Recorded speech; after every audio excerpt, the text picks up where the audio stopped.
Hi, it's Jen Cray, and today I'm sharing some tips on how to maintain and revitalize your Tonic Studios Nuvo Embellishment Mousse.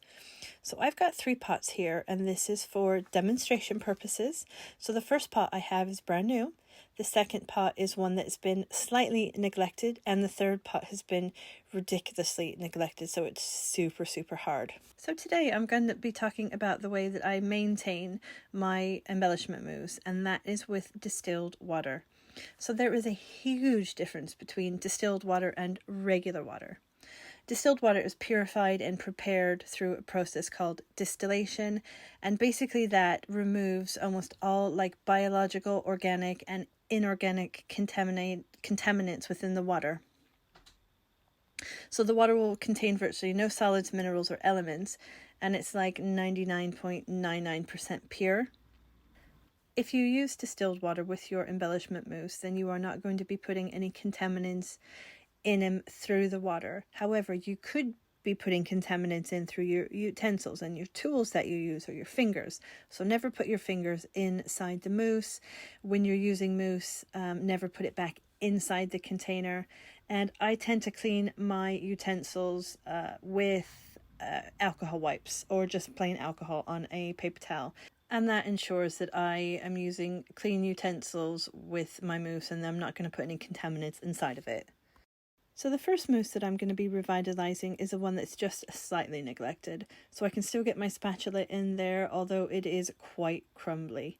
I don't know if you can see that in the video, but it's quite dry. So I'm going to go ahead with my distilled water. And what I normally do is I spray in 5 sprays at a time, and that just makes sure that the process to bringing it back to life isn't too fast, and you're not going to put too much water in, so it's controlled. So I tend to put like 5 sprays in. If it's really dry, I'll put 10 in. I'm speeding this up, but the process takes a couple of minutes for this one. But you don't want to sit and watch me do this for a couple of minutes. And I'm just literally going in and mixing it.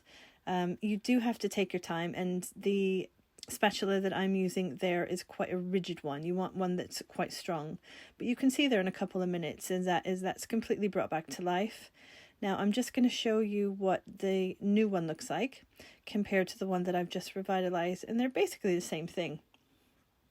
I'm going to take the one that has been severely neglected, and this one is really super hard.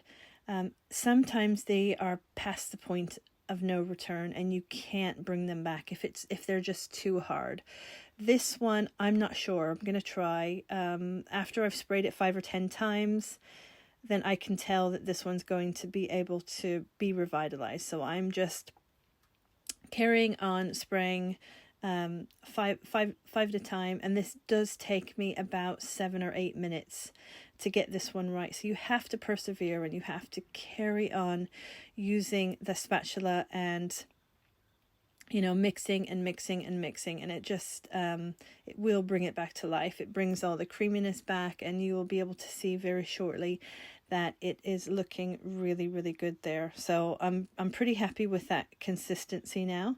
It probably feels a little bit hard, and I'm just getting in all those cracks and crevices as well to make sure that we've got all the dry areas. So not only is that mousse starting to look good, it's starting to feel good as well with my palette knife, and the texture and the consistency feels like mousse should feel. So I'm really happy with that, and I think that compared to the new mousse, which is the one on the far left, so that's a brand new one, there's that consistency. And then the second mousse, that cornflower blue, is that was slightly neglected, and that's been brought back to life. And then we've got that aloe vera, and that was severely neglected, and that looks perfect now. And you can use it just as you would your brand new mousse. I hope that this tip on the embellishment mousse has been helpful, and I hope to see you soon.